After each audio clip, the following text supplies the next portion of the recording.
Good day to all and welcome to our functional medicine class. So இன்னைக்கு மிகவும் முக்கியமாக நம்ம என்ன பார்க்க இருக்கிறோம் அப்படின்னு சொல்லி பார்த்தீங்கன்னா laboratory test values and evaluation panel for arriving at an treatment plan for the functional medicine as a practice. சரிங்களா? ஸோ மிகவும் முக்கியமாக நாம ஒரு நோயாளி சிகிச்சைக்காக வரக்கூடியவர் இல்ல சிகிச்சை எடுத்துக்கொண்டு இருக்கக்கூடியவர் எந்த மாதிரி நிலைகள்ல இருக்கிறார் அப்படின்றது பொதுவாகவே பாத்தீங்கன்னா அவர் நோய் நிலைகளுக்குள்ள இருக்கிறார் அப்படின்றது மருத்துவரிடம் போன உடனே தெரியக்கூடியது என்ன அப்படின்னு சொல்லி பாத்தீங்கன்னா முதல் நிலைகள்ல இந்த பிளட் டெஸ்ட் தான். சோ இந்த பிளட் ப்ரொஃபைல் இந்த பேராமீட்டர்ஸ் வச்சு இவர் என்ன நோய் நிலைகள்ல எந்த அளவுக்கு நோய் தாக்கம் இருக்குன்றத தெரிஞ்சுக்குவாங்க. சோ நீங்களுமே என்னன்னா மிகவும் முக்கியமாக as being in functional medical practitioners you should be knowing what are all the blood parameters that we'll have to evaluate. So என்னென்ன மாதிரி பிளட் பேராமீட்டர்ஸ் நம்ம பார்க்க வேண்டியிருக்கும் அப்படின்றத பத்தின ஒரு ஓவர்வியூ. சரிங்களா? சோ மேலோட்டமாகத்தான் இப்ப ஒரு ப்ளூ பிரிண்ட் நான் உங்களுக்கு கொடுக்க போறேன். இது கண்டிப்பான முறையில அத்தியாவசியமாக நீங்க ஒவ்வொருத்தரும் தெரிந்து வைத்திருக்க வேண்டும். சரிங்களா? சோ இது அவசர காலத்திலையும் சரி அநேக நேரங்கள்லயும் சரி நம்ம இவாலுவேஷன் பண்றதுக்கு மிக மிக நம்மளுக்கு உறுதுணையாக இருக்கும். சோ ஷேர் பண்றேன் ஸ்கிரீனை and we'll start with the session. Okay, good. So blood test in functional medicine, how we are evaluating each one blood test is going to be the master success behind our practice. சரிங்களா? So blood profiling அப்படின்னு சொல்லும் போது நம்ம எழுதி தரக்கூடிய இந்த blood test எதுக்காக, அநேக நேரங்கள்ல மக்கள் மத்தியில இருக்கக்கூடிய ஒரு விஷயம், ஒரு சந்தேகம் அப்படின்னு கூட சொல்லலாம். இந்த டாக்டர்கிட்ட போனா இவர் அதிகமா பிளட் டெஸ்டா எழுதி கொடுப்பாரு, தேவையில்லாம செலவழித்து வைப்பாருன்றது. ஒரு டாக்டர் ஏன் அந்த பிளட் டெஸ்ட் எல்லாம் எழுதி கொடுக்குறாரு அப்படின்னா ட்ரீட்மெண்ட் ப்ரொசீஜரை சிம்பிளிஃபை பண்ணிக்கிறதுக்காக தான் பிளட் டெஸ்ட் எல்லாம் எழுதி தராங்க அப்படின்றதுக்காக நம்ம அதை ஏற்றுக்கொள்ளத்தான் வேண்டும். அப்ப சம்பந்தம் இல்லாத ஏதாவது டெஸ்ட் எழுதி கொடுப்பாங்க அப்படின்னா யாரும் அப்படி சம்பந்தம் இல்லாத டெஸ்ட் எல்லாம் எழுதி தர மாட்டாங்க. சோ இதை சம்பந்தப்படுத்தி பார்க்கறதுக்காகத்தான் பாத்தீங்கன்னா இந்த டெஸ்டே எழுதி தர்றது. எதை சம்பந்தப்படுத்தி பார்க்கறது? நோய் நிலைகளின் தன்மையை சம்பந்தப்படுத்தி பார்த்து அதனுடைய வீரியத்தை புரிந்து கொண்டு அதற்கு ஏற்றவாறு சிகிச்சை அளிப்பதற்காகத்தான் அந்த பிளட் டெஸ்ட் சிம்பிளிஃபை பண்ணக்கூடிய ஒரு அற்புதமான ஒரு வரப்பிரசாதம் அப்படின்னு நம்ம சொல்லணும். சோ ஃபங்க்ஷனல் மெடிக்கல் பிராக்டிஷனர்ஸ் கண்டிப்பான முறையில நீங்க தெரிந்து வைத்திருக்க வேண்டும். பிஎன்ஐஎஸ் ஸ்டூடெண்ட்ஸ் இதுல இருக்கிறீங்க. சரிங்களா? பிற மெடிக்கல் ஸ்டூடெண்ட்ஸும் இதுல இருக்கிறீங்க. சோ நிச்சயமான முறையில நீங்க அனைவருமே இதை முழுமையாக தெரிந்து வைத்திருக்க வேண்டும். ரைட்டுங்களா? நாளைக்கு ஒரு பிளட் டெஸ்ட் ரிப்போர்ட் வரும்போது இந்த டெஸ்ட் எதுக்காக கொடுத்துருக்காங்க, இது என்ன டெஸ்ட் அப்படின்னு சொல்லி நீங்க பேஷண்ட் முன்னாடி நீங்க ஒரு சாரி ஃபிகர் கட் பண்ணிட்டு இது என்ன நீங்க அந்த நேரம் போய் ஆராய்ச்சி பண்ணிட்டு இருக்க கூடாது. இல்ல அப்படின்னா நான் பார்த்த வரைக்கும் இன்னும் ஒரு சிலர் என்ன பண்ணுவாங்க, இந்த பிளட் டெஸ்ட்ல நாங்க பார்க்க மாட்டோம், தூக்கி போட்டுருவாங்க. இதுல உங்களுக்கு நம்பிக்கை கிடையாது. It is science that will have to believe. சரிங்களா? சோ மாடர்ன் மெடிக்கல் ப்ரொசீஜர்ஸ்ல பாத்தீங்கன்னா இந்த டயக்னோஸ்டிக் டூல்ஸ் ஒரு மிகப்பெரிய கிஃப்ட் நம்மளுக்கு. சோ அப்படி வரக்கூடியதை நம்ம ஏன் வேண்டாம்னு சொல்லுவானே. சோ நிச்சயமான முறையில நீங்க ஒவ்வொருவரும் இதை கற்று தேர்ச்சி பெற்று இருக்க வேண்டும். சரிங்களா? சோ இன்னைக்கு நம்ம பார்க்க போறது ஓவர் வியூ தான், மேலோட்டமாகத்தான் நான் உங்களுக்கு இப்ப சொல்ல போறேன். சரிங்களா? Okay, one second.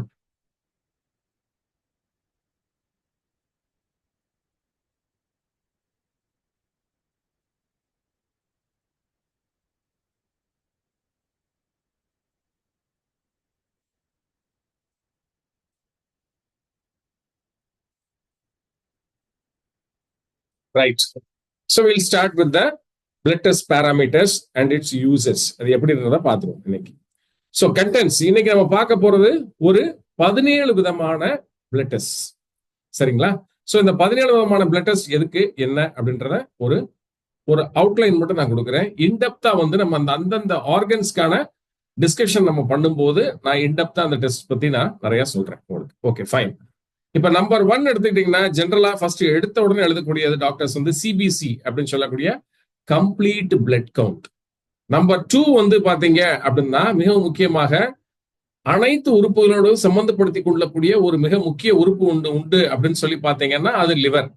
அப்ப எல்எஃப்டி டெஸ்ட்ன்றதை கொடுப்பாங்க. எல்எஃப்டின்றது என்ன அப்படின்னா லிவர் ஃபங்க்ஷன் டெஸ்ட். 3வது பாத்தீங்கன்னா அனைத்து உறுப்பு மண்டலங்களும் வளர்ச்சிதை மாற்றம்னு நம்ம சொல்லக்கூடிய மெட்டபாலிக் ஃபங்க்ஷன்ஸை ஓவர் கம் பண்ணி அதை மீட் அவுட் பண்ணி அதன் மூலியமாக எக்ஸ்கிரீட் பண்ணக்கூடிய தேவையில்லாத அந்த மெட்டபாலிக் வேஸ்ட் நம்ம சொல்லக்கூடிய கழிவுகள் இருக்கு பாத்தீங்களா, இது எல்லாத்தையுமே ரிமூவ் பண்றது எது அப்படின்னா கிட்னி அப்படின்ற அந்த ரீனல் ஆர்கன். சரிங்களா? ஸோ இந்த மெட்டபாலிக் பை ப்ராடக்ட்ஸ் வந்து என்ன சொல்லுவோம், நைட்ரோஜனஸ் வேஸ்ட் ப்ராடக்ட்ஸ் அப்படின்னு சொல்லுவோம். இது அக்குமுலேட் ஆச்சுன்னா பாடியில டாக்ஸின்ஸ் வந்து நிறைய வந்து அதிகரிச்சு அதன் காரணமாக நிறைய பிரச்சனைகள் உண்டாகும். ஸோ கிட்னி ஃபங்க்ஷன் டெஸ்ட் ரொம்ப முக்கியம். கேஎஃப்டி மூணாவது. நாலாவதாக பாத்தீங்க அப்படின்னா lipid profile test. So lipid profile test எதுக்கு அப்படின்னா உடல்ல இருக்கக்கூடிய இந்த கொழுப்பின் சதவீதம் அப்படின்றதுதான் ரொம்ப முக்கியமாக நம்ம பார்க்க வேண்டியது. இந்த கொழுப்பின் சதவீதம் எந்த அளவுக்கு இருக்குது அப்படின்றத வைத்துக்கொண்டு ஒரு மனிதனுடைய ஆரோக்கியத்தை துல்லியமாக கணக்கிட்டு பார்த்து விட முடியும் நம்மால். சரிங்களா? அப்ப எந்த கொழுப்பு தேவை அப்படின்னா அந்த கொழுப்புக்கு ஏற்றவாறு நம்ம வந்து நம்மளுடைய உணவு பழக்க வழக்கங்கள்ல நம்ம வந்து மாற்றிக்கொள்ள வேண்டியதாக நாம வந்து பரிந்துரை செய்யக்கூடிய ஒரு பிரிஸ்கிரிப்ஷனை தான் வந்து பாத்தீங்கன்னா நம்ம ஃபங்க்ஷனல் மெடிசனுடைய ஃபங்க்ஷனல் பிரிஸ்கிரிப்ஷனாக இருக்கும் அந்த ஒரு பேஷண்ட்டுக்கு. Okay fine.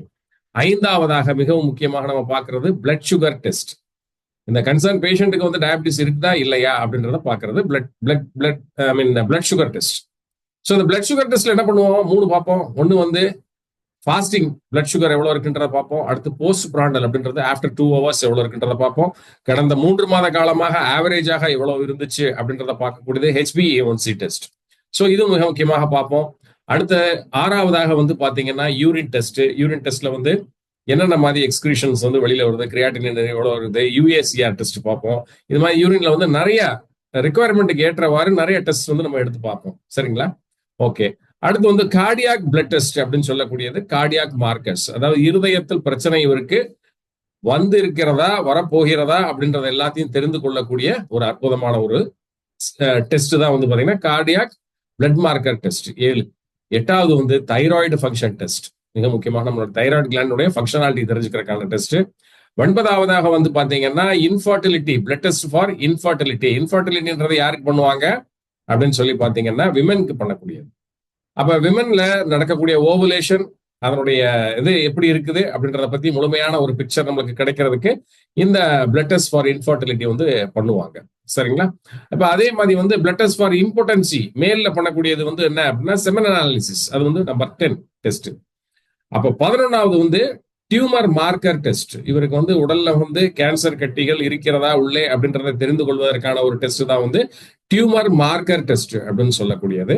12வதாக உடல்ல வந்து இந்த இன்ஃப்ளமேஷன்ஸ் அதிகமாகி ஜாயிண்ட்ஸ் போன்ஸ் இதெல்லாம் வந்து ஆர்த்ரைட்டிஸ் டெவலப் ஆயிருக்குதா இல்லையா அப்படின்றத தெரிந்து கொள்வதற்கான ஒரு டெஸ்ட் வந்து ஆர்த்ரைட்டிஸ் பிளட் டெஸ்ட். சரிங்களா? 12.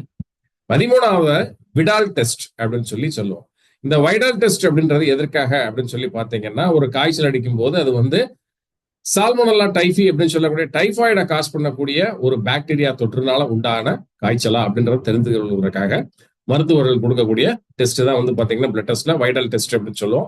இந்த வைடல் டெஸ்ட் வந்து பாத்தீங்கன்னா கிளியர் கட்டா டைஃபி அப்படின்னு சொல்லக்கூடிய சால்மோனல்லா டைஃபின்னு சொல்லுவோம், பாராடைஃபி அப்படின்னு சொல்லுவோம். சால்மோனல்லா பாராடைஃபி இந்த கிளாசிபிகேஷன்ஸ் பூராத்திலையும் கிளியர் கட் ரிசல்ட்ஸ் வந்து நம்மளுக்கு கொடுத்து விடும்.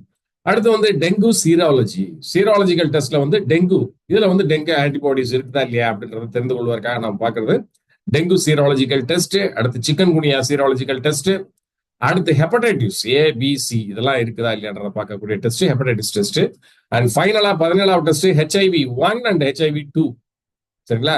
Preliminary and confirmative test PCR அப்படின்னு சொல்லக்கூடிய பாலிமரேஸ் செயின் ரியாக்ஷன் டெஸ்ட். இது எல்லாத்தையும் நம்ம பார்க்கக்கூடியதுதான். சோ ஆக மொத்தம் டோட்டலா 17 டெஸ்ட் பத்தி இன்னைக்கு பார்க்க போறோம். அந்த 17 டெஸ்ட் பத்தின உங்களுடைய புரிதலை எளிமையான முறையில நீங்க புரிந்து கொள்ளும்படியாக ஒரு நோட்ஸ்ல நீங்க நோட்ஸ் மாதிரி எடுத்து வச்சுக்கோங்க. ரைட்டா? Okay. So first complete CBC பத்தி பார்த்துருவோம். Complete blood count. So complete blood கவுண்ட்ல ஃபர்ஸ்ட் நம்ம பார்க்க போறது ஹீமோகுளோபின் சொல்லக்கூடிய இந்த ரெஸ்பிரேட்டரி பிக்மெண்ட் ஆக்சிஜன் கேரியிங் கெப்பாசிட்டியை டிசைட் பண்ணக்கூடியது HB அப்படின்றது HBG அப்படின்னு சொல்லி மென்ஷன் பண்ணுவோம். ஸோ இது வந்து மிகவும் முக்கியமாக நார்மலாக மென்ல வந்து எவ்வளவு இருக்கணும், 14 இருந்து 17 கிராம் பெர் டெசிலிட்டர் இருக்கணும். விமன்ல 12 இருந்து 15 கிராம் பெர் டெசிலிட்டர் ஜெனரலாவே இருக்கணும். ஸோ இதனுடைய அளவு குறைவாக இருக்கிறதா கூட இருக்கிறதா அப்படின்றத நம்ம தெரிந்து கொள்ள வேண்டும். ஸோ நார்மலாக இருக்குது அப்படின்னா நார்மோசைட்டிக் இல்லையா, இதில் ஏற்கனவே நம்ம பார்த்துருக்கோம். ஸோ அந்த கிளாசிபிகேஷன் நீங்க ஒரு ரெஃபர் பண்ணிக்கோங்க. ஸோ HB ரொம்ப ரொம்ப முக்கியமானது. அடுத்து ஹெமட்டோகிரிட் வேல்யூ அப்படின்றத பார்ப்போம். ஹெமட்டோகிரிட் வேல்யூல வந்து பாத்தீங்கன்னா RBC அப்படின்னு நம்ம சொல்லக்கூடிய ரெட் பிளட் செல்ஸ்னுடைய பெர்சன்டேஜ் ஆஃப் வால்யூம் டிஸ்ட்ரிபியூஷன் எந்த அளவுக்கு இருக்குது அப்படின்றத தெரிந்து கொள்வதற்கான டெஸ்ட் தான் HCT ஹெமட்டோகிரிட். அப்ப நார்மல் ரேஞ்ச் வந்து 40% மென்லையும் விமென்ல வந்து பாத்தீங்கன்னா 31%. நீங்க ஒரு பிளட் ரிப்போர்ட் வாங்கி பாக்குறீங்க, அந்த பிளட் ரிப்போர்ட்ல பார்க்கும்போது இந்தந்த வேல்யூஸ்லாம் இருக்கணும். அப்ப ஹெச்பினா எவ்வளவு இருக்கணும், நார்மலா இல்லையா அப்படின்றத நீங்க வந்து பார்க்கணும். ஸோ மைக்ரோசைட்டிக், மேக்ரோசைட்டிக், நார்மோசைட்டிக் அப்படின்னு சொல்றது வந்து ஹெச்பி ஹீமோகுளோபின் கவுண்ட்ல. நார்மோசைட்டிக் நார்மல் வேல்யூ, மைக்ரோசைட்டிக்னா ரொம்ப கம்மியாயிருச்சு, மேக்ரோசைட்டிக் கூடிருச்சு. ஹெச்சிடி அப்படின்னு சொல்லக்கூடிய ஹெமட்டோகிரைட் வேல்யூ இது என்ன அப்படின்னு சொல்லி பாத்தீங்கன்னா ஆர்பிசியினுடைய வால்யூம் பர்சன்டேஜ் இன் பிளட். இது எவ்வளவு இருக்கணும், 40% இருக்கணும் மென்னுக்கு, விமென்க்கு வந்து 31% இருக்கணும். இதெல்லாம் கவனமாக நீங்க பார்த்துக் கொள்ள வேண்டும். அடுத்து டபிள்யூபிசின்னு சொல்லக்கூடிய ஒயிட் பிளட் கார்பசல்ஸ் டெஸ்ட். இந்த டபிள்யூபிசி டெஸ்ட்ல வந்து பாத்தீங்கன்னா லியூகோசைட்ஸ்ன்றத டபிள்யூபிசின்னு சொல்றோம்.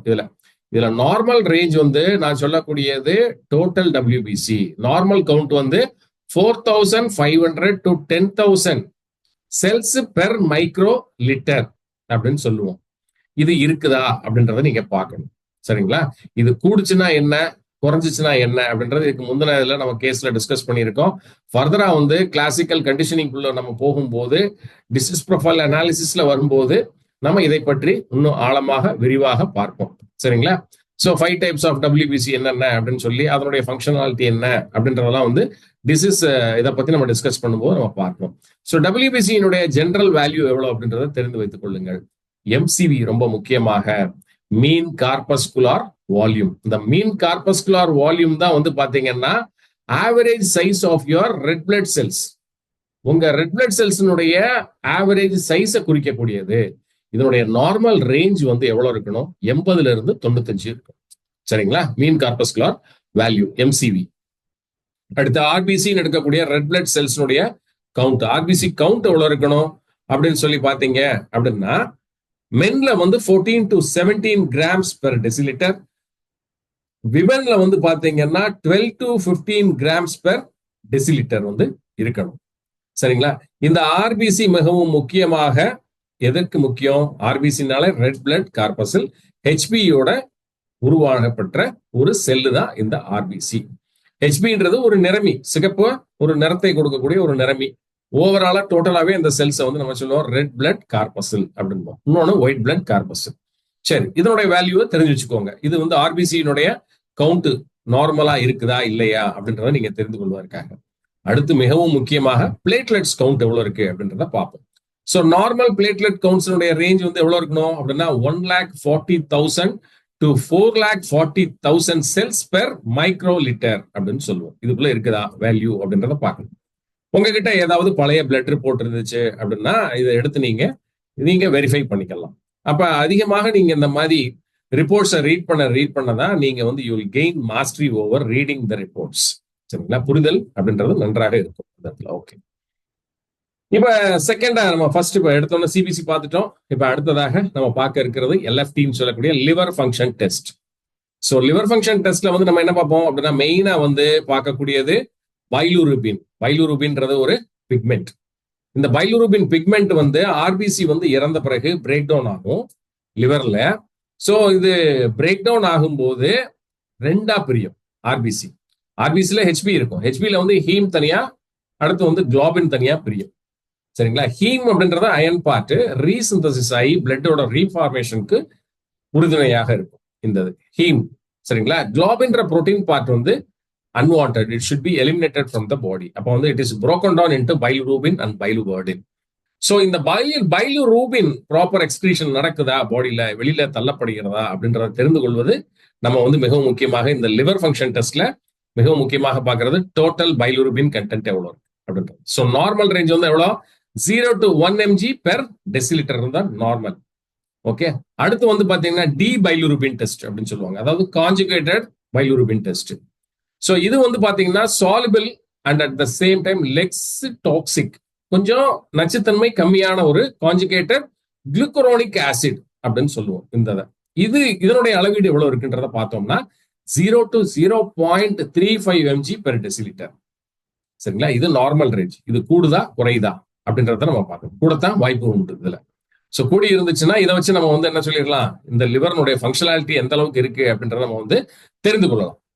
அப்ப லிவர்ல வரக்கூடிய பிரச்சனை என்னவாக இருக்கும் அப்படின்னு சொல்லி பாத்தீங்கன்னா நிறைய பேருக்கு இன்னைக்கு இருக்கக்கூடிய ஃபேட்டி லிவர் ஒரு கண்டிஷன். சரிங்களா? ஸோ ஃபேட்டி லிவருக்கு மிக முக்கிய காரணம் excess of feeding with carbohydrate அப்படின்றது தான் மிக முக்கியமான காரணம். சரிங்களா? Evacuation of carbohydrate generated energy If at all, if not carried out, it ends up with piling up of carbohydrate is a complex form in the liver, leading to liver fatty liver. சரிங்களா? So fatty liver இருக்கலாம். அடுத்து வந்து பாத்தீங்கன்னா fibroids அதில் develop ஆகலாம். சரிங்களா? ஃபைப்ராய்ட்ஸுக்கு அடுத்து வந்து பாத்தீங்கன்னா இந்த லிவர் சிரோசிஸ் சொல்லக்கூடிய கண்டிஷன், குடிப்பு உங்களுக்கு அதிகமாக வரக்கூடியது கண்டிஷன்ஸ் வரலாம். அதை தொடர்ந்து வந்து பாத்தீங்கன்னா லிவர் கேன்சரும். ஸோ மிக முக்கியமாக மேலோட்டமாக நம்ம பார்க்கக்கூடிய டெஸ்ட் மட்டும் தான் இப்போ நம்ம டிஸ்கஸ் பண்ணிட்டு இருக்கோம். ஃபர்தரா இந்த லிவர் பத்தி நம்ம ப்ரொஃபைல்ல நம்ம போய் ஸ்டடி பண்ணும்போது இதை பத்தி டீப்பரா நம்ம வந்து டிஸ்கஸ் பண்ணுவோம். Okay, fine. அடுத்து ஃபைனலா வந்து அன்கான்ஜுகேட்டட் ஐடி பைலுரூபின் அப்படின்னு. அன்கான்ஜுகேட்டட், கான்ஜுகேட்டட் வந்து டி பைலுரூபின் டெஸ்ட், அன்கான்ஜுகேட்டட்ன்றது ஐடி பைலுரூபின் டெஸ்ட். ஸோ இதனுடைய நார்மல் ரேஞ்ச் வந்து 0.2 to 0.65 mg per deciliter normal value. So இதை வச்சு ஒரு லிவருடைய ஃபங்க்ஷனாலிட்டி என்னன்றதை தெரிந்து கொள்ளலாம். ஃபர்தரா நம்ம கேஸ் ஸ்டடி எடுத்துக்கிட்டு நம்ம வந்து இந்த ஆர்கன் லெவல் ஃபங்க்ஷனாலிட்டி பத்தி, பிசியாலஜி அண்ட் அதனுடைய கியூருக்காக நம்ம பண்ணக்கூடிய நிறைய ஃபங்க்ஷனல் அப்ரோச்சஸ் இன் ஃபங்க்ஷனல் மெடிசன் நம்ம பார்க்கும்போது இதை பற்றி இன்னும் விளக்கமாக சொல்கிறேன். ஓகே, அடுத்து வந்து நம்ம இதுல மிக முக்கியமாக நீங்க அநேக பேர் எடுத்ததுல பார்த்தது வந்து இதுக்கு முந்தைய நம்ம பேசுனதெல்லாம் நீங்க பார்த்திருக்க மாட்டீங்க, பட் நிச்சயமாக பார்த்திருக்க முடியும். என்சைம் டெஸ்ட் அதிகமாக நம்ம பார்க்கிறது நம்புறது எஸ்ஜிஓடி அப்படின்னு, ஏஎஸ்டி டெஸ்ட் அப்படின்னு சொல்லுவோம். அதாவது சீரம் குளூட்டமிக் ஆக்சாலோ அசிட்டிக் டிரான்ஸ்அமினேஸ் அப்படின்ற ஒரு என்சைம் இருக்கு. இது வந்து லிவர் செல்ஸும் சரி ஹார்ட் செல்ஸும் சரி செக்ரீட் பண்ணக்கூடியது. ஸோ இதனுடைய செக்ரீஷன் வந்து பாத்தீங்கன்னா என்சைம்ஸ் வந்து எஸ்ஜிஓடி டெஸ்ட் அப்படின்னா ஏஎஸ்டி டெஸ்ட் பொதுவாக எதுக்காக சொல்றோம்? எஸ்ஜிஓடின்றது திருப்பி சொல்றேன், சீரம் குளூட்டமிக் ஆக்சாலோ அசிட்டிக் டிரான்ஸ்அமினேஸ் அப்படின்ற ஒரு என்சைம் டெஸ்ட். இந்த டெஸ்ட் ஸோ இது லிவரும் செக்ரீட் பண்ணும், ஹார்ட் செல்ஸும் செக்ரீட் பண்ணும். ஸோ இதனுடைய நார்மல் ரேஞ்ச் எவ்வளோ அப்படின்னு சொல்லி பார்த்தீங்கன்னா 10 to 40 மைக்ரோகிராம்ஸ் பெர் லிட்டர் அப்படின்னு சொல்லுவோம். சரிங்களா? ஸோ இதை வச்சு நம்ம லிவர் ஃபங்க்ஷன் எப்படி இருக்கு அப்படின்றத தெரிந்து கொள்ளலாம். அதிகமாக இருக்கிற நேரங்களில் ஒரு சில லிவர் பாதிப்பு இருக்கும், ஹார்ட்ல வந்து ஏற்படக்கூடிய பாதிப்புகள் இருக்கக்கூடிய பேஷண்ட்ஸ்க்கு இது வந்து செக்ரேஷன் ஜாஸ்தியாக இருக்கும். சரிங்களா? ஓகே, அடுத்து வந்து எஸ்ஜிபிடி அப்படின்றது ஏஎல்டி. முதல் ஏஎஸ்டி பார்த்தோம், இப்போ ஏஎல்டி எஸ்ஜிபிடி. எஸ்ஜிபிடி அப்படின்றது சீரம் குளூட்டமிக் பைருவிக் டிரான்ஸ்அமினேஸ் அப்படின்ற ஒரு என்சைம். சரிங்களா? இதுவும் வந்து லிவரும் ஹார்ட் செல்ஸும் வந்து செக்ரீட் பண்ணும். ஸோ அநேக நேரங்களில் நம்ம பார்க்கறது என்ன அப்படின்னா, ஒருத்தருக்கு லிவர்ல வந்து பாதிப்பு, கல்லீரல்ல வந்து பாதிப்பு ஏற்படுது அப்படின்னா இது நாளைக்கு அவருடைய இருதயத்தையும் பாதிக்கலாம். இல்ல இருதயத்துல பாதிப்பு இருக்கு அப்படின்னா இது கல்லீரலையும் நாளைக்கு வந்து பாதிக்கலாம் அப்படின்ற ஒரு கணக்கீடுல தான் நம்ம வந்து இதை எடுத்து பார்ப்போம். ஸோ ஃபங்க்ஷனல் மெடிசன்ல மெயினா நம்ம என்ன பண்ணுவோம்? லிவர் டீடாக்சிஃபிகேஷன் அப்படின்னா இன்னைக்கு நிறைய லிவர் டீடாக்சிஃபிகேஷன் நம்ம நெட்ல பாக்குறோம். அதெல்லாம் லிவர் டீடாக்சிஃபிகேஷனே கிடையாது. ஸோ நம்மளுடைய ஃபங்க்ஷனல் மெடிசன் நம்ம கொடுக்குற liver detoxification is totally different. சரிங்களா? டு ஸ்டார்ட் வித் முதல்ல எப்படி பண்ணுவோம்? ரெஜுவனேட்டிங் த லிவர் செல்ஸ், ஹெப்பாட்டிக் செல்ஸை ரெஜுவனேட் பண்றது இல்லைங்களா? கீழா நெல்லி அப்படின்ற ஒண்ணு கேள்விப்பட்டிருப்பீங்க. அந்த காலத்துல வந்து மஞ்சக்காமலை வந்து அரைச்சு ஒரு கவளத்தை உருட்டி மோரோட சேர்த்து குடிக்க சொல்லி கொடுப்பாங்க. So it is practised in our functional medicine continuously for 3 days, not more than that, as it causes hepatotoxicity if carried out for a practice of intake for more than 5 days. 5 நாளைக்கு மேல அதை எடுக்கக்கூடாது. So அதிகபட்சம் ஒரு 3 to 5 days ஓட patience சாப்பிடணும். that we'll discuss it in our functional medicine class. Okay, so இப்போ அடுத்த மூணாவது டெஸ்ட் வந்து ஆல்கலின் பாஸ்பேட்டேஸ் டெஸ்ட். இதுவும் வந்து ஒரு என்சைம் டெஸ்ட் தான். சரிங்களா? இது வந்து மெயினா வந்து பாத்தீங்கன்னா மோஸ்ட் கான்சென்ட்ரேட்டடா இருக்கும். இதுலன்னா liver, bile duct, bones, placenta, கருவுக்கு கனெக்ட் ஆகக்கூடிய அந்த பிளசண்டா இதுல எல்லாம் இருக்கும். ஸோ இதனுடைய ஆல்கலின் பாஸ்பேட்டேஸ் நார்மல் ரேஞ்ச் எவ்வளவு இருக்கணும்னா 40 to 112 மைக்ரோ லிட்டர்ஸ். சரிங்களா? 40 to 112 micro units per litre அப்படின்னு தான் இதை வந்து பார்க்கணும். சரிங்களா? So this is all about enzyme test. liver enzyme test பத்தி தெரிந்து கொள்ள வேண்டியது இதுதான். ஓகே, இப்ப மிகவும் முக்கியமாக இப்ப புரோட்டீன்.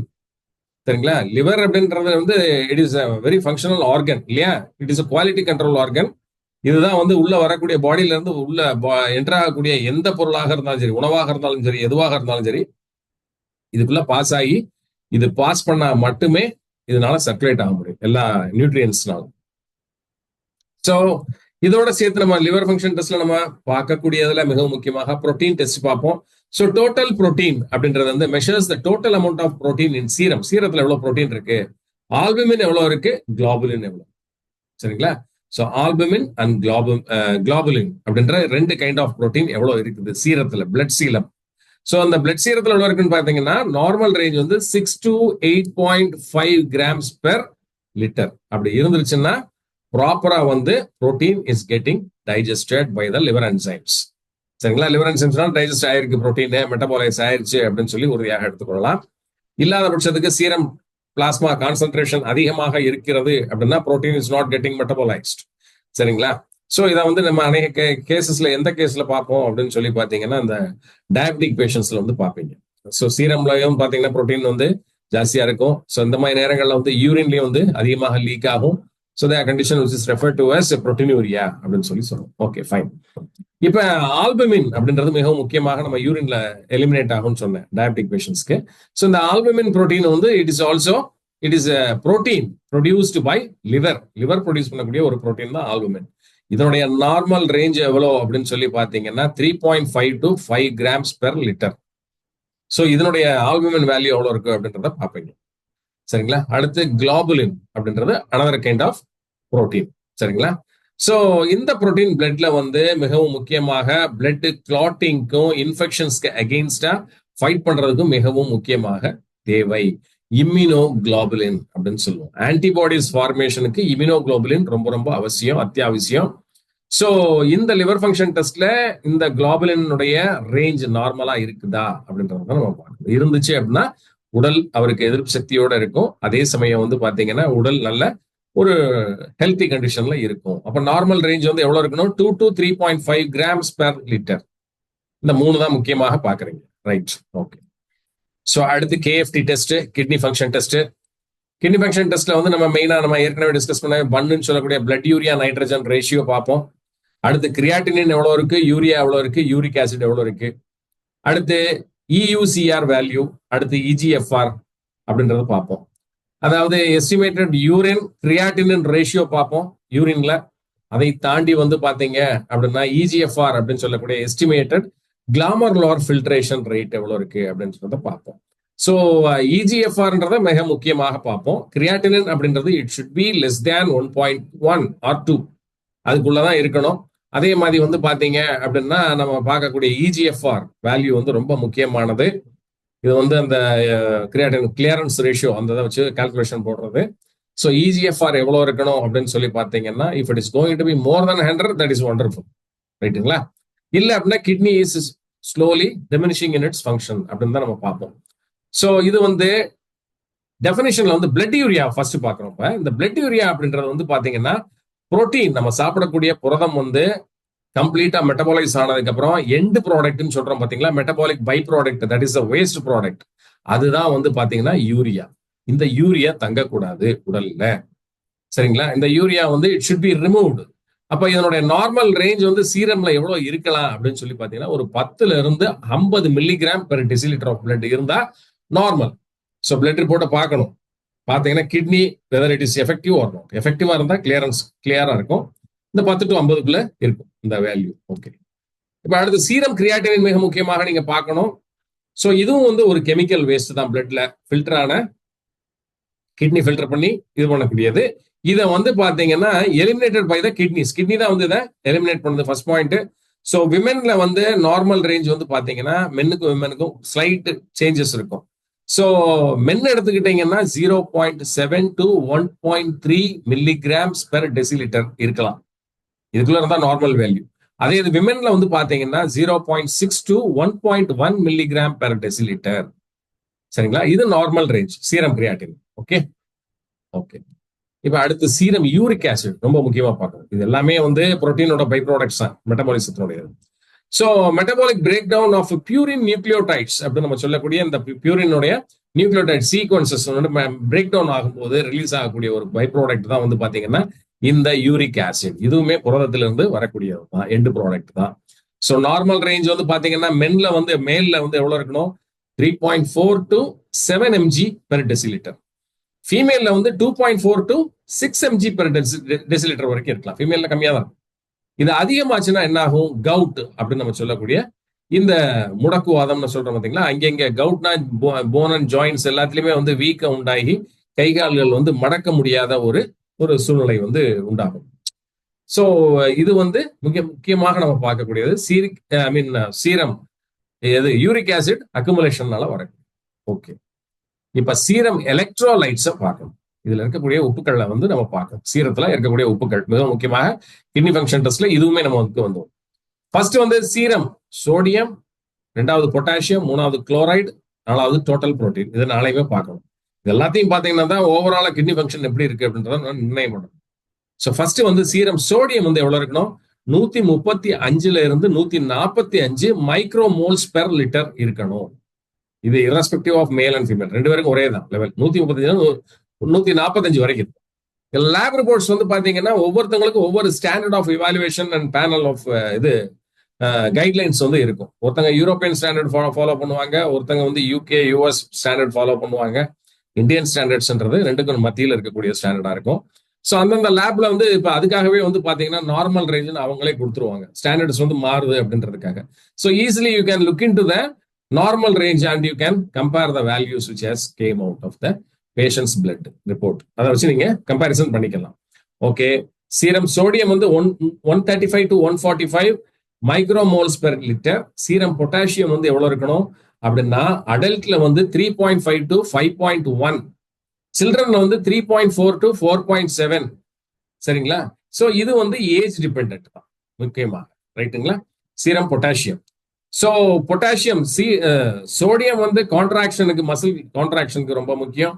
பொட்டாசியம் வந்து ரிலாக்ஸேஷனுக்கு ரொம்ப ரொம்ப முக்கியம். ரெண்டுமே ரொம்ப முக்கியமான எலக்ட்ரோலைட்ஸ் இதுல. ஸோ வாழைப்பழத்தில் அதிகமாக பொட்டாசியம் இருக்கும் அப்படின்னு சொல்லுவாங்க. பிபிக்கு பொட்டாசியம் தேவை. அப்போ பொட்டாசியத்துக்கு வாழைப்பழம் நிறைய சாப்பிட்டீங்கன்னா நல்ல ஒரு ரிசல்ட்ஸ் கிடைக்கும் அப்படின்னு சொல்லுவாங்க. ஓகே, இதோட மட்டும் கிடையாது, மெக்னீஷியம் இதெல்லாம் இருக்கு. ஸோ அதை நம்ம வந்து ஃபர்தர் டிஸ்கஷன்ல பார்ப்போம். அடுத்து சீரத்தில் இருக்கக்கூடிய குளோரைடு. எப்பவுமே சோடியம் கம்பைன்ஸ் வித் குளோரைடு தான். ரெண்டுமே வந்து ஆன்டகோனிஸ்டிக் ரிலேஷன்ஷிப்ல இருந்துகிட்டே இருக்கும். Sodium and chloride, sodium chloride அப்படின்னு தான் இருக்கும். சரிங்களா? ஸோ இதனுடைய வேல்யூ வந்து பாத்தீங்கன்னா நார்மல் ரேஞ்ச் வந்து முக்கியமாக குளோரைடோட வேல்யூ வந்து எதுக்கு முக்கியம் அப்படின்னா ஒரு ப்ராப்பரான ஒரு ஃப்ளூயிட் பேலன்ஸ் பாடியில மெயின்டைன் பண்ணும். ஆசிட் பேஸ் பிஹெச் வந்து மெயின்டைன் பண்ணக்கூடியது இந்த குளோரைடு. சோடியமும் குளோரைடும் கரெக்டான சரிவிதத்துல இருந்தா பிஹெச் வந்து பேலன்ஸ் ஆகும். ஏற்ற இறக்கத்தோட இருந்தா பிஹெச் அசிடிக் பிஹெச் மாறும் அப்படின்றத நம்ம சொல்லலாம். Alkaline is somewhat good, but ரொம்ப ஆல்கலினா மாறும் it is a disease condition that will discuss. சரிங்களா? சோ இதனோட நார்மல் ரேஞ்ச் வந்து 98 to 106 எம் மோல் அப்படின்னு சொல்லுவோம், மைக்ரோ மோல் பெர் லிட்டர்.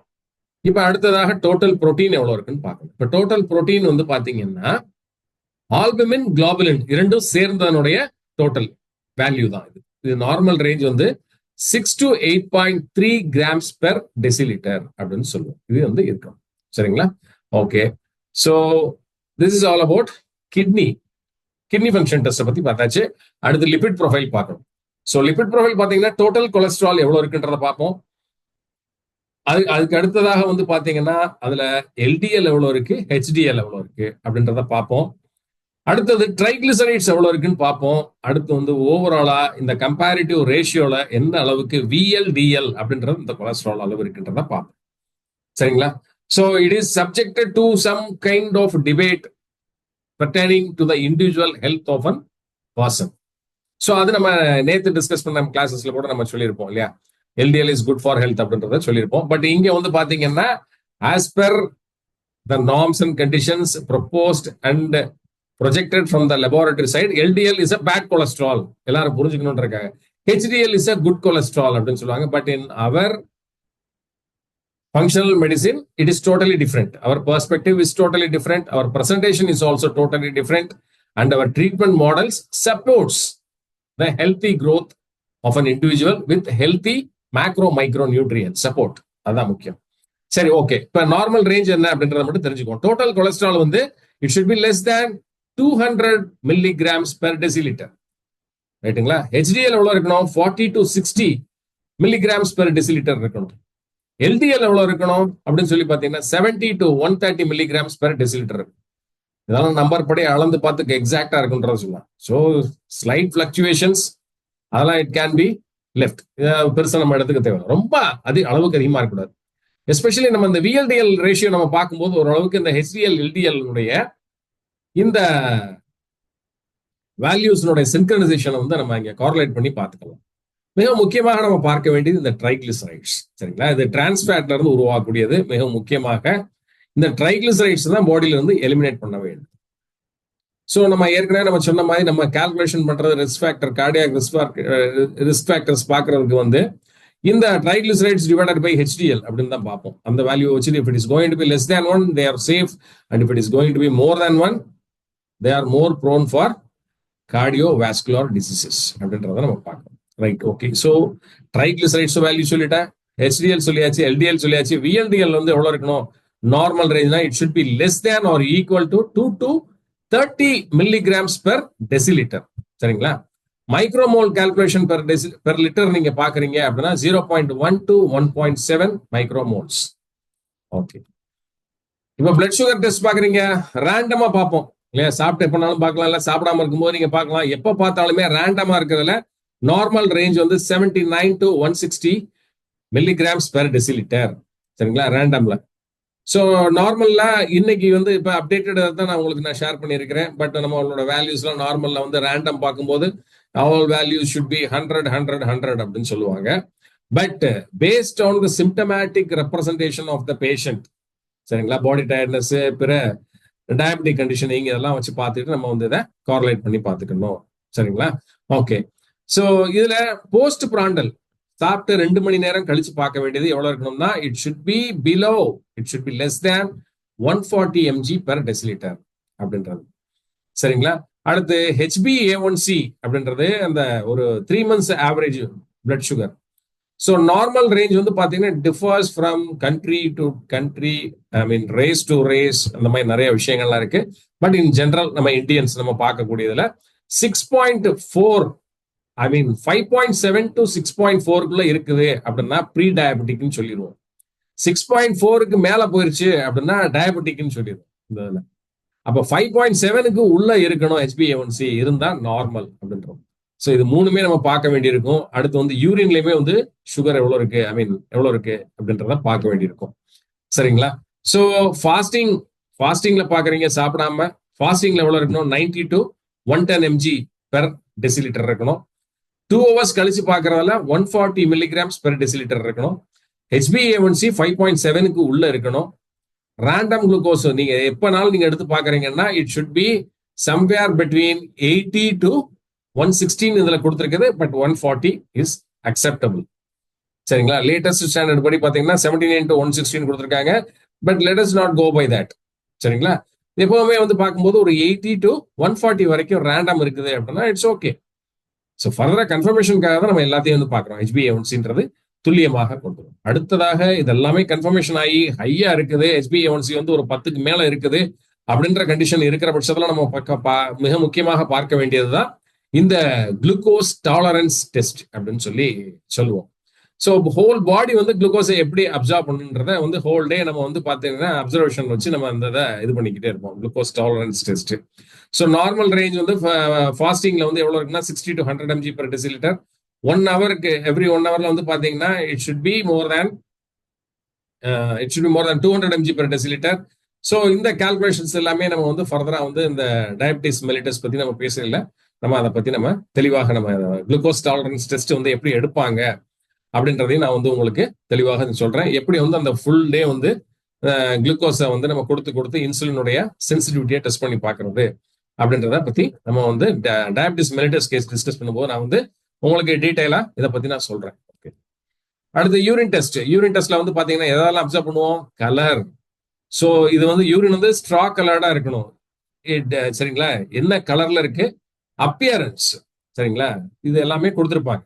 அடுத்து அதனுடைய ஸ்பெசிபிக் கிராவிட்டி எவ்வளவு இருக்கணும்?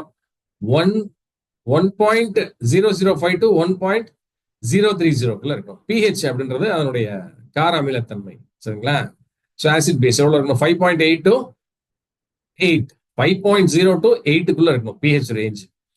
ஸோ இது வந்து ஆல்கலினா தான் இருக்கணும். அதான் மெயினா. புரோட்டீன் இருக்குதா அப்படின்றத பார்ப்போம். புரோட்டீன் இருக்கக்கூடாது, இருந்தா புரோட்டீன்யூரியா, சம்டைம்ஸ் ட்ரேஸ் அப்படின்னு சொல்லி நோட் பண்ணியிருப்பாங்க யூரின் டெஸ்ட்ல. ஆல்புமின் இல்லைன்னா இந்த புரோட்டீன் வந்து ஃபவுண்ட் ட்ரேஸ் அப்படின்னு போட்டாங்கன்னா கொஞ்சம் லீக் ஆகுது புரோட்டீன் அப்படின்னு சொல்லி பயந்துகிட்டு நீங்க வேற எந்த இதுவும் திருப்பி பண்ண வேண்டியதில்லை.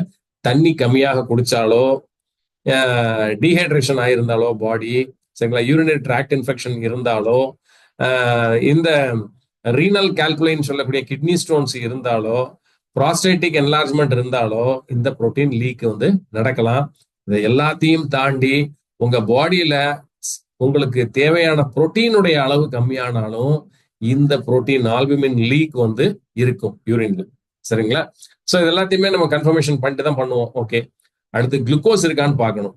முக்கியமாக இதுல அதிகமாக சுகர் எதுவும் வருதா அப்படின்றத டெஸ்ட் பண்ணி பார்க்கணும். குளுக்கோஸ் நெல் அப்படின்றது பிரச்சனை இல்லை. டயபிட்டிஸ் பேஷண்ட்ஸ்க்கு யூரின்லயும் வரும். அடுத்து கீட்டோன் பாடிஸ் இருக்குதா அப்படின்னு, புரோட்டீன்ல இருந்து ஐ மீன் புரோட்டீனை டைஜஸ்ட் பண்ணி எனர்ஜி கன்வர்ஷன் நடக்கும்போது கீட்டோன் வந்து அதிகமாக உண்டாகும். பட் இந்த கண்டிஷன் எதுக்காக பார்ப்போம்னா, ரேஞ்ச் நெகட்டிவ்ல தான் இருக்கணும். இது பாசிட்டிவா இருந்துச்சு அப்படின்னா கீட்டோசிடோசிஸ் அப்படின்ற ஒரு கண்டிஷன் வந்து ஃபர்தரா வந்து நம்ம கன்சிடர் பண்ண வேண்டிய ஒன்றா இருக்கும் ஹெல்த் இஷ்யூஸ்ல. ஸோ அதை டிஸ்கஸ் பண்ணுவோம் நம்ம. அடுத்து பைலுருபின், பைல் பிக்மெண்ட் வந்து நெகட்டிவாகத்தான் இருக்கணும். ஸோ ஆல்மோஸ்ட் எல்லாமே நெகட்டிவ்ல தான் இருக்கணும் யூரினோட இதுல. ஓகே, இப்போ அடுத்து கார்டியாக் பிளட் டெஸ்ட் பார்ப்போம். கார்டியாக் பிளட் டெஸ்ட்ல நம்பர் 1 வந்து கிரியாட்டின் பாஸ்போ கைனேஸ் அப்படின்ற ஒரு டெஸ்ட், சிபிகே எம்பி அப்படின்னு சொல்லுவோம். இதனுடைய நார்மல் ரேஞ்ச் வந்து 5 to 25 micro units per litre அப்படின்னு தான் பார்ப்போம். சரிங்களா? ஸோ இது எதற்காகனா கார்டியாக் அக்யூட் மயோகார்டியல் இன்ஃபாக்ஷன் அப்படின்னு சொல்லுவோம். அக்யூட் திடீரென்று ஏற்பட்டிருக்கக்கூடிய மயோகார்டியல் அப்படின்றது ஹார்ட் மசில்ஸ்னுடைய செல்ஸ். இன்ஃபாக்ஷன் அப்படின்னா டெத்து. சடனா ஒரு டெத் அந்த ஒரு சில பகுதிகளில் ஹார்ட் மசில்ஸ்ல ஏற்பட்டிருக்குது அப்படின்னா இதனுடைய வேல்யூவை வச்சு நம்ம தெரிந்து கொள்ளலாம். அப்கோர்ஸ் இசிஜி பார்த்தா ரொம்ப கிளியரா தெரிய போகுது. பட் எனிவே இந்த டெஸ்ட்டுமே கன்ஃபர்மேட்டிவ் டெஸ்டா நம்ம வந்து ஓரளவுக்கு புரிந்து கொள்ளலாம். ஹார்ட் வந்து எந்த அளவுக்கு ரிஸ்க்ல இருக்கு அப்படின்றத தெரிஞ்சுக்கலாம். So this test is called as creatine phospho kinase MB அப்படின்பாங்க. CPK MB test. அடுத்து அதிகமாக பயன்பாட்டில் இருக்கக்கூடியது ட்ரோபோனின் டெஸ்ட். சரிங்களா? ஸோ இந்த ட்ரோபோனின் டெஸ்ட் வந்து, ட்ரோபோனின் அப்படின்றது இந்த புரோட்டீன், இது வந்து எதை இண்டிகேட் பண்ணும்னா மசில் டேமேஜஸ் இண்டிகேட் பண்ணும். மசில் டேமேஜ் இன்ஃபாக்ஷன் நடந்திருக்குது, ஒரு ஹார்ட் அட்டாக் வந்து போயிருக்கு அப்படின்றத உறுதி பண்ணக்கூடிய ஒரு டெஸ்ட் இந்த ட்ரோபோனின் டெஸ்ட். இன்னைக்கு ட்ரோபோனின் ஸ்ட்ரிப்ஸ் எல்லாம் வந்துருச்சு, ஈஸியா நம்ம வந்து கண்டுபிடிச்சிக்கலாம் இந்த. அடுத்து சிஆர்பி டெஸ்ட் உங்களுக்கு எல்லாருக்குமே தெரியும், C reactive protein test. So CRP values வந்து எப்பவுமே வந்து சிஆர்பி வேல்யூ வந்து 1க்கு கீழே தான் இருக்கணும். 1க்கு மேல இருந்தா இன்ஃபிளமேட்டரி கண்டிஷனை குறிக்கக்கூடியது. ஸோ ட்ரோபோனினோட வேல்யூ 0.01 நானோகிராம்ஸ் பெர் மைக்ரோலிட்டர் இருந்தா normal. Okay, thyroid function test உங்களுக்கு தெரியும், T3, T4 அண்ட் TSH. சரிங்களா? ஸோ T3 லெவல் வந்து நார்மலா 75 to 200 நானோகிராம்ஸ் பெர் டெசிலிட்டர் இருக்கணும். தைராக்சின் T4 வந்து எவ்வளவு இருக்கணும்? 4.5 to 11.5 மைக்ரோகிராம்ஸ் பெர் டெசிலிட்டர் இருக்கணும். இதுல TSH வேல்யூ வந்து எவ்வளவு இருக்கணும் அப்படின்னா 0.3 to 5 micrograms per millilitre அப்படின்னு சொல்லுவோம், ml ஆஃப் பிளட். சரிங்களா? ஸோ இந்த ரேஞ்சில் இருந்தால் நார்மல். ஸோ T3 சொல்லக்கூடியது ட்ரை ஐடோ தைரோனின், T4ன்றது தைராக்சின், TSHன்றது thyroid stimulating hormone. So TSH பார்த்தாலே இவங்களுக்கு ஹைப்போதைராய்டா ஹைப்பர் தைராய்டான்னு தெரிஞ்சது. ஸோ TSH வேல்யூ வந்து 0.3ல இருந்து 5க்கு மேல போயிருச்சு அப்படின்னா அண்டர் ஆக்டிவ் தைராய்டு, அதாவது ஹைப்போதைராய்டிசம் அப்படின்னு சொல்லுவோம். இப்போ ஒரு சிலருக்கு இந்த 0.3ன்ற வேல்யூவை விட கீழே TSH போயிருச்சு அப்படின்னா 0 அப்படின்ற ஸ்டேஜ்ல இருக்குது அப்படின்னா வந்து இங்க T3, T4 பார்ப்போம், இதனுடைய அளவு எந்த அளவுக்கு இருக்குது அப்படின்றது. ஸோ இதுவுமே வந்து பாத்தீங்கன்னா ஜாஸ்தியா இருக்கிற பட்சத்துல ஹைப்பர் தைராய்டிசம் அப்படின்னு சொல்லுவோம் இந்த கண்டிஷன். ஓகே, ஸோ இது ஜெனரலா தைராய்டு ப்ரொஃபைல் நம்ம பார்க்கக்கூடியது. இன்ஃபர்டிலிட்டிக்கு நான் சொன்ன மாதிரி ஃபிமேல்ல நம்ம வந்து இன்ஃபர்டிலிட்டி டெஸ்ட்ல பார்க்கக்கூடியதுல FSH, அதாவது ஃபாலிக்கல் ஸ்டிமுலேட்டிங் ஹார்மோன் அப்படின்னு சொல்லுவோம். கருமுட்டை இருக்கு பாத்தீங்களா, இது நன்றாக வந்து வளர்ந்து வளர்ச்சி பெற்று முதிர்ச்சி அடைவதற்கு மிக முக்கியமாக வளர்ச்சிக்கு தேவை இந்த ஃபாலிக்கல் தூண்டப்படக்கூடியது, follicle stimulating hormone. So it controls the menstrual cycle. மிகவும் முக்கியமாக இந்த மாதவிடாய் சுழற்சியை கட்டுக்குள் கொண்டு வரக்கூடியது, சுழற்சி செய்யக்கூடியது இந்த முக்கியமான ஹார்மோன். சரிங்களா? அதே மாதிரி கருமுட்டை உருவாவதற்கு இந்த FSH தேவை. இதனுடைய நார்மல் ரேஞ்ச் வந்து எவ்வளவு இருக்கணும்? 5 to 20 micro units per litre அப்படின்னு பார்க்கணும். எப்ப இருந்து பார்க்கணும் இந்த டெஸ்ட்? எப்போ எடுக்கணும்னா மென்ஸ்ட்ரேஷன் நடந்த 3வது நாள், 3rd day of menstrual period. 3வது நாள் மென்ஸ்ட்ரேஷன் நடக்கிற 3வது நாள்ல இந்த டெஸ்ட் நீங்க எடுத்து பார்த்தீங்கன்னா எஃப்எஸ்ஹெச் எவ்வளவு இருக்குன்றதை நீங்க தெரிந்து இவங்களுக்கு வந்து இந்த எஃப்எஸ்ஹெச் ஹார்மோன் ப்ராப்பரா செக்ரீட் ஆகுதா இல்லையான்றத தெரிஞ்சுக்கிட்டீங்கன்னா இவங்களுக்கு வந்து ஓவுலேஷன் அப்படின்னு சொல்லக்கூடிய எக் ப்ரொடக்ஷன் அண்ட் ரிலீஸ் ப்ராப்பரா நடக்குதா, மென்ஸ்ட்ரல் சைக்கிள் ப்ராப்பரா இருக்கா அப்படின்றத தெரிஞ்சுக்கலாம். நீங்க சொல்லக்கூடிய இந்த நிறைய கண்டிஷன்ஸ் இருக்கு பாத்தீங்களா, ஃபீமேல்ல இருக்கக்கூடிய இந்த இன்ஃபர்டிலிட்டி அப்படின்றது மிக முக்கியமாக துல்லியமாக இது கணக்கிட்டு சொல்லக்கூடியது. அடுத்ததா வந்து பாத்தீங்கன்னா லியூட்னைசிங் ஹார்மோன் அப்படின்னு சொல்லக்கூடியது. இந்த லியூட்னைசிங் ஹார்மோன் அப்படின்றது வந்து மிகவும் முக்கியமாக இந்த ஒவாரியன் ஹார்மோன் சொல்லுவோம். ஓவரிஸ் இருக்கு பாத்தீங்களா, இந்த ஓவரிஸ் செக்ரீட் பண்ணக்கூடிய இந்த ஒவாரியன் ஹார்மோன் வந்து மிகவும் முக்கியமாக இந்த கருமுட்டை வந்து முதிர்ச்சி பெறுவதற்கு முக்கியம். இந்த லியூட்னைசிங் ஹார்மோன் இல்லைன்னா கருமுட்டை முதிர்ச்சி அடையாது. முதிர்ச்சி அடையாத கருமுட்டை வந்து ரிலீஸ் ஆகாது. ரிலீஸ் ஆகல அப்படின்னா மென்ஸ்ட்ரல் சைக்கிள் நடக்காது. இர்ரெகுலர் பீரியட்ஸ், இதை தொடர்ந்து வந்து என்ன சொல்லுவோம், பிசிஓஎஸ், பிசிஓடின்னு சொல்லக்கூடிய பாலிசிஸ்டிக் ஓவாரியன் சிண்ட்ரோம், பாலிசிஸ்டிக் ஓவாரியன் டிசீஸ். அப்போ வந்து இவங்களுக்கு இன்ஃபர்டிலிட்டி அப்படின்ற மாதிரி வரக்கூடியது. ஸோ இதனுடைய நார்மல் ரேஞ்ச் வந்து எவ்வளவு இருக்கணும் அப்படின்னா 5 to 20 micro units per microlitres. Third day of the cycle. நல்லா ஞாபகம் வச்சுக்கோங்க, மென்ஸ்ட்ரல் சைக்கிள்ல 3வது நாள் தான் இந்த டெஸ்ட்டை நம்ம எடுத்து பார்க்க வேண்டும். சரிங்களா? இப்ப அதே இது வந்து ஓவலேஷன் சப்போஸ் இப்ப நாம சொல்றது நார்மல் ரேஞ்ச் இப்ப சொல்லிட்டு இருக்கேன். இதே இது வந்து 25 to 40 micro units per micro litres இருக்கலாம்.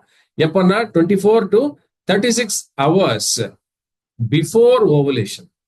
கருமுட்டை ரிலீஸ் ஆகிறதுல முன்னாடி கூட இருக்கக்கூடிய வேல்யூ எவ்வளவாக இருக்கலாம் அப்படின்னா 25 40 கூட இருக்கலாம். ரொம்ப சிம்பிள். நீங்க இந்த கால்குலேஷன் உள்ள போய் பாக்குறதுக்கு சிரமமா இருக்குமா, என்னைக்கு ஓவலேஷன் ஆச்சு அப்படின்றதெல்லாம் கால்குலேட் பண்ணிட்டு இருக்கணும்.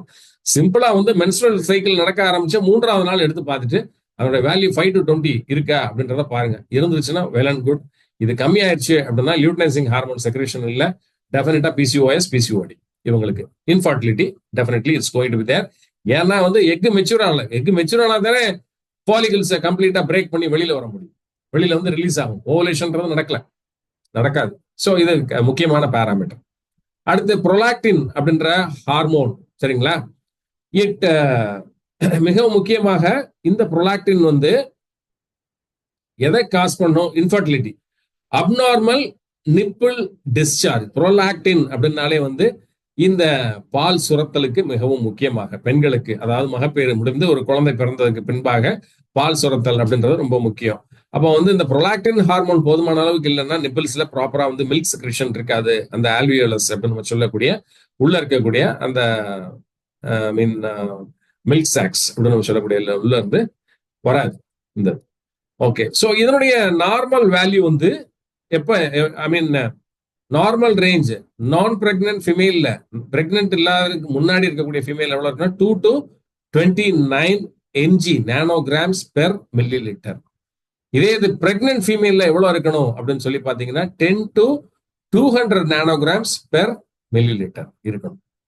சரிங்களா? இப்ப இவங்க ஃபெர்டைலா இல்லையா அப்படின்றது குழந்தை பிறந்ததுக்கு அப்புறம் மகப்பேறு முடிந்த பிறகு பால் சுரத்தல்ல எந்த பிரச்சனையும் இல்லாம இருக்குன்றத ப்ரொலாக்டின் ஹார்மோனையும் வந்து பார்ப்பாங்க. சரிங்களா? சோ இது ரொம்ப முக்கியமான டெஸ்ட். அடுத்து கடைசியாக வந்து ஏஎம்ஹெச் அப்படின்ற ஒரு டெஸ்ட் பொதுவாக செய்யக்கூடியது. இது வந்து ஒவாரியன் ரிசர்வ் அப்படின்னு சொல்லுவோம். சோ இது வந்து என்ன இண்டிகேட்டர் அப்படின்னா, ஒவாரியன் ரிசர்வ் அப்படின்றது நார்மல் ரேஞ்சில் வந்து 4 நானோகிராம்ஸ் பெர் மில்லி லிட்டர் இருக்கணும்.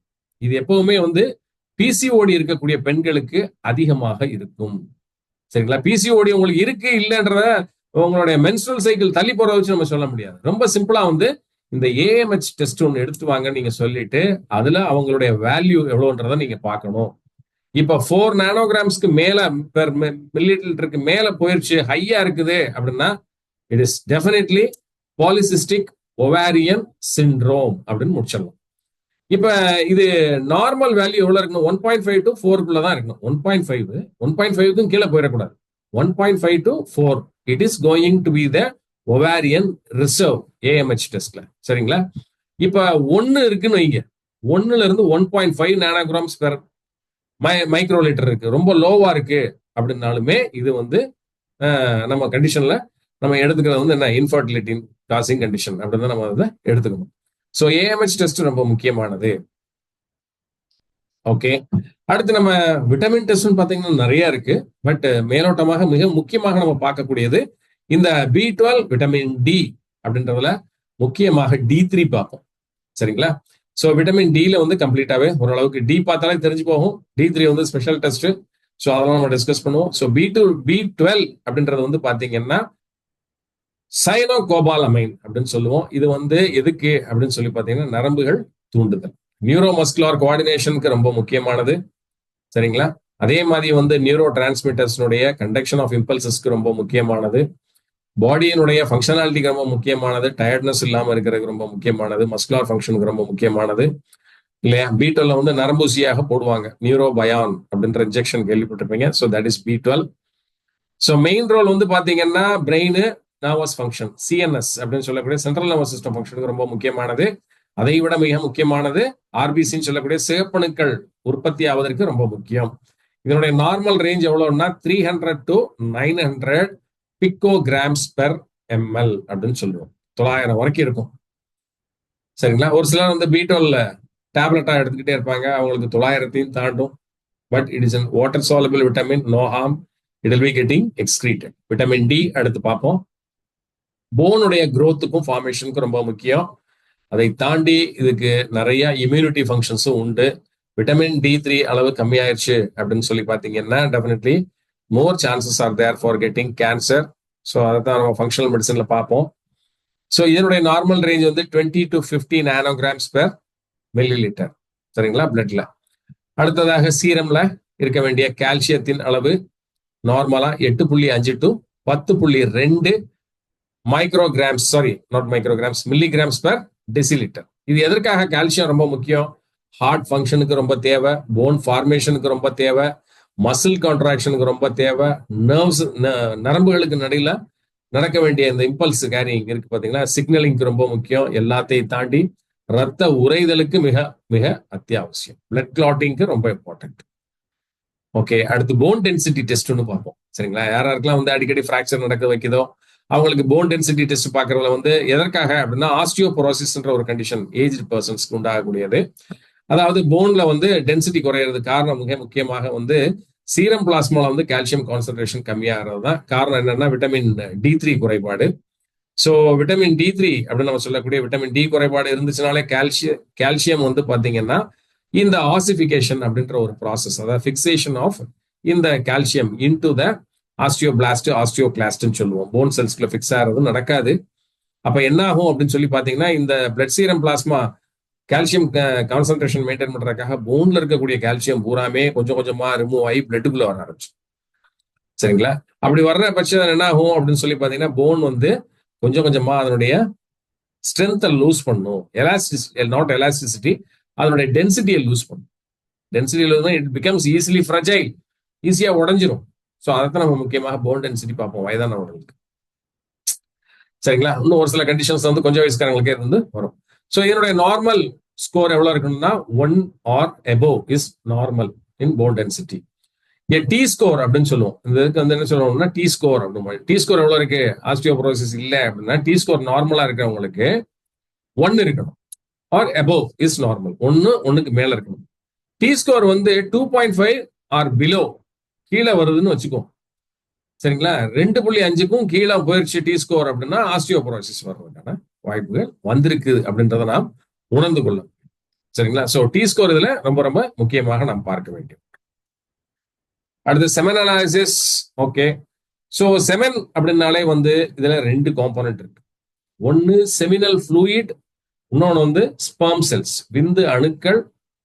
அப்புறம் விந்தணுக்களை சுமந்து இருக்கக்கூடிய அந்த நீர், இந்த நீரை தான் என்ன சொல்றோம்? செமினல் ஃப்ளூயிட் அப்படின்னு சொல்றோம். ஸ்பெர்ம வந்து என்ன சொல்றோம்? ஸ்பெர்ம் வந்து விந்து அணுக்கள் அப்படின்னு சொல்றோம். இது இரண்டும் சேர்ந்ததுதான் வந்து பாத்தீங்கன்னா semen. Collectively it is called as semen. So semen analysis அப்படின்னு சொல்றதுல ஃபர்ஸ்ட் நம்ம பார்க்க வேண்டியது the வால்யூம் ஆஃப் ejaculation. சரிங்களா? ரிலீஸ் ஆன ஸ்பெர்ம் அதனுடைய வால்யூம் எவ்வளோ அப்படின்னு சொல்லி பாத்தீங்கன்னா 4 ml per ejaculation. அதாவது ஃபர்ஸ்ட் எஜாகுலேஷன்ல 4 ml, செகண்ட் எஜாகுலேஷன் கொஞ்சம் கொஞ்சமா கம்மியாகும். That is something different. But first எஜாகுலேஷன்ல வால்யூம் அப்படின்னு சொல்லி பாத்தீங்கன்னா 4 ml இருக்கும். ஓகே, ஸோ வால்யூம்ல வந்து பாத்தீங்கன்னா 1.5 ml to 5 ml அப்படின்றது இந்த இதுல நம்ம பாக்குறோம் ஃபர்ஸ்ட் எடுத்த உடனே. செகண்ட் கான்சென்ட்ரேஷன், ஸ்பெர்முடைய கவுண்ட் எவ்வளவு இருக்கு அப்படின்னு சொல்லி பாத்தீங்கன்னா 50ல இருந்து 150 மில்லியன் இருக்கணும். சரிங்களா? ஸ்பெர்முடைய கவுண்ட் எவ்வளவு இருக்கணும்? 50ல இருந்து 150 மில்லியன். It varies. சரிங்களா? ஸ்டாண்டர்ட் வைஸ் நிறைய மாறும். சரிங்களா?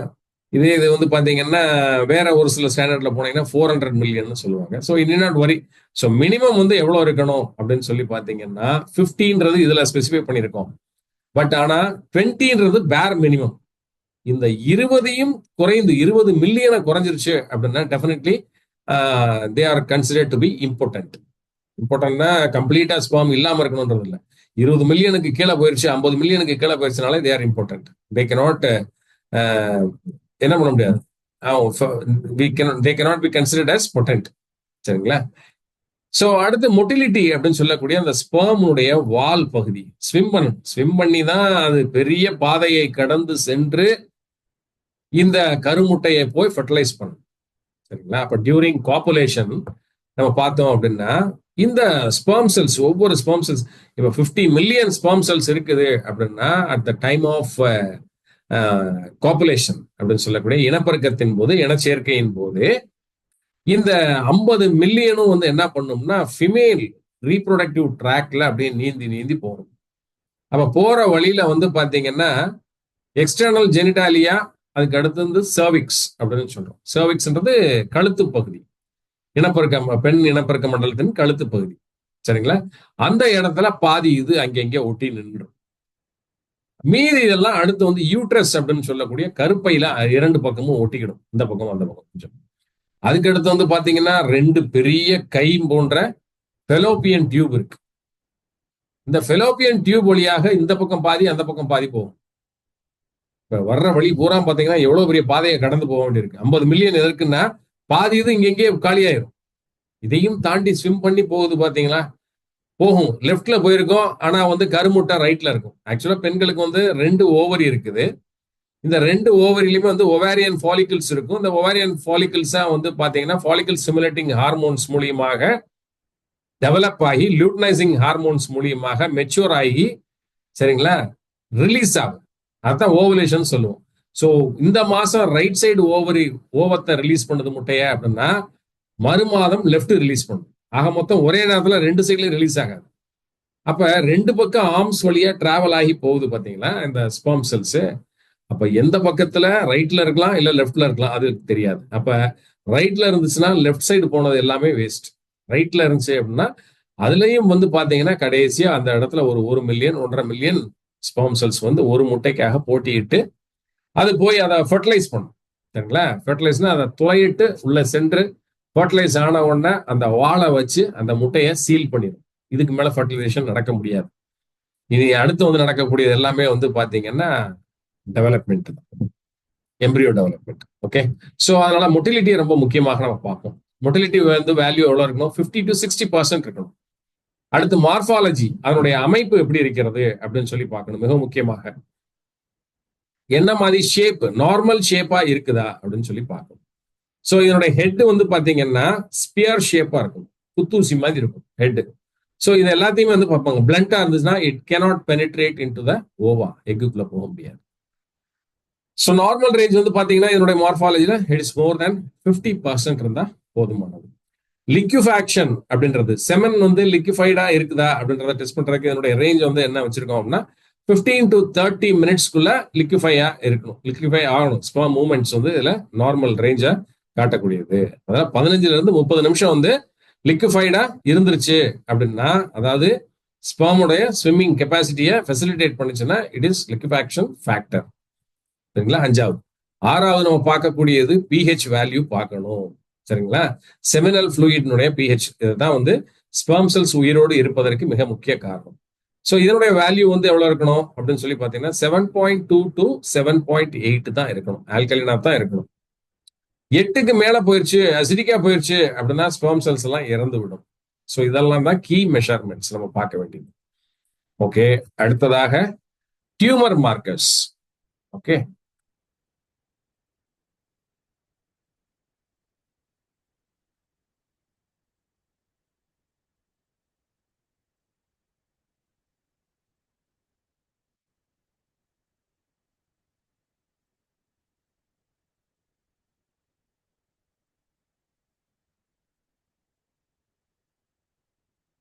ஓகே.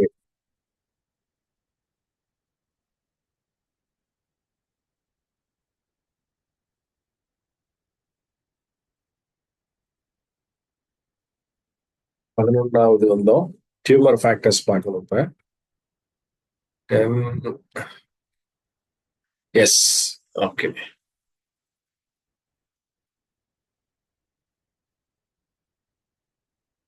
டியூமர் மார்க்கர்ஸ் பார்ப்போம். ஸோ டியூமர் மார்க்கர்ஸ்ல இந்த ஹெப்படோசெல்லுலார் கார்சினோமா அப்படின்னு சொல்லுவோம். ஹெப்படோசெல்லுலார் கார்சினோமா அப்படின்றது வந்து முக்கியமாக இந்த லிவர் சம்பந்தப்பட்டது, பான்கிரியாட்டிக் கேன்சர், இந்த மாதிரி ஹெப்பாட்டிக் செல்ஸ். ஹெப்பாட்டிக் அப்படின்னாலே லிவர் தான் முக்கியமாக. ஸோ இதுல ஏற்படக்கூடிய கேன்சரை, லிவர் கேன்சரை கண்டறிவதற்காக நம்ம செய்யக்கூடிய ஒரு டெஸ்ட் தான் வந்து பாத்தீங்கன்னா ஏஎஃப்பி, ஆல்பா ஃபிட்டோ புரோட்டீன் டெஸ்ட் அப்படின்னு சொல்லுவோம். அடுத்து ஜெர்ம் செல் டியூமர் அப்படின்னு சொல்லக்கூடிய, அதாவது ஜெர்ம் செல் அப்படின்றது எம்பிரியானிக் செல் இல்லையா, ஸ்டெம் செல், அந்த மாதிரி ஜெர்ம் செல்ஸ்ன்றது ரீப்ரொடக்டிவ் செல்ஸ். சரிங்களா? ஒன்னு சொமேட்டிக் செல்ஸ், இன்னொன்னு வந்து ஜெர்ம் செல்ஸ் சொல்லுவோம். சொமேட்டிக் செல்ஸ்ன்றது வந்து பாடிலி செல்ஸ். ஜெர்ம் செல்ஸ் அப்படின்றது என்ன அப்படின்னு சொல்லி பாத்தீங்கன்னா ரீப்ரொடக்டிவ் செல்ஸ். அப்ப ரீப்ரொடக்டிவ் ஆர்கன்ஸ்ல இருக்கக்கூடியது ஒவாரியன் கேன்சர், சரிங்களா, ப்ராஸ்டேட்டிக் மேலிக்னன்ட் ப்ராஸ்டேட்டிக் இல்ல ஹைப்பர்பிளேசியா, இந்த மாதிரி கண்டிஷன்ஸ்லாம் வந்து பாத்தீங்கன்னா இது பாசிட்டிவா ஆல்பா ஃபெட்டோ புரோட்டீன் டெஸ்ட் வந்து பார்ப்பாங்க. மார்க்கர் டெஸ்ட் இது எல்லாமே டியூமர் டைப்ஸ் கண்டுபிடிக்கிறதுக்காக.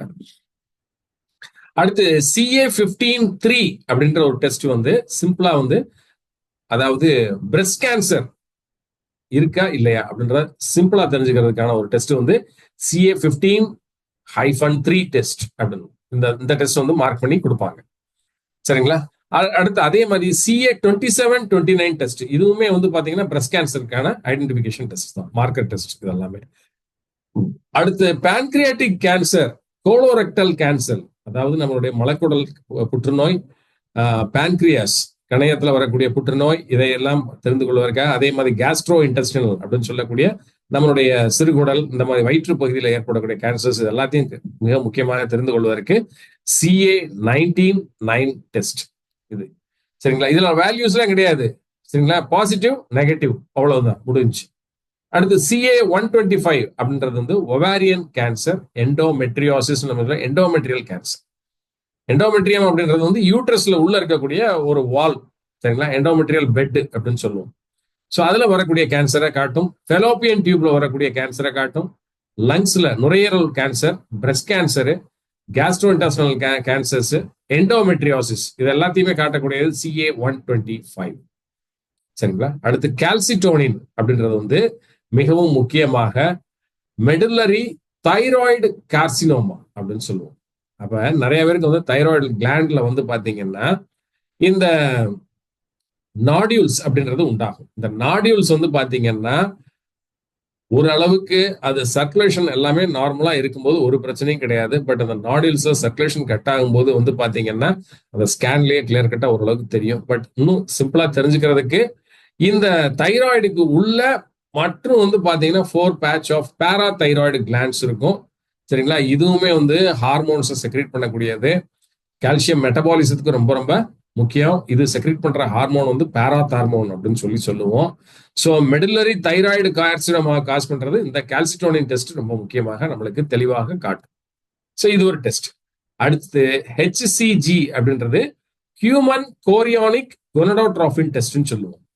இது வந்து ஜெஸ்டேஷனல் ட்ரோபோபிளாஸ்டிக் டிசீஸ், அதாவது germ cells tumour, choriocarcinoma, கரு உருவாகும் போதே, அந்த கருவிற்கு முதல்ல உருவாகும் போதே இது உருப்பெற்று வெளியில வரும்போது கேன்சரோட வந்து விடுமா இல்லையான்றதை தெரிஞ்சுக்கிறதுக்கு HCG அப்படின்றத இது பொதுவாக கைனகாலஜிஸ்ட் எல்லாமே வந்து செய்வாங்க. தாய்மார்களுக்கு வந்து HCG டெஸ்ட் வந்து பண்ணி பார்ப்பாங்க. குழந்தை ஆரோக்கியமா இருக்குதா இல்லையா, வளரக்கூடிய கரு ஆரோக்கியமாக இருக்கிறதா இல்லையான்றதை தெரிஞ்சுக்கிறது.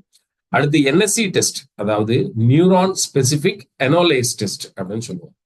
இது வந்து நியூரோபிளாஸ்டோமா அப்படின்னு சொல்லக்கூடியது மிகவும் முக்கியமாக.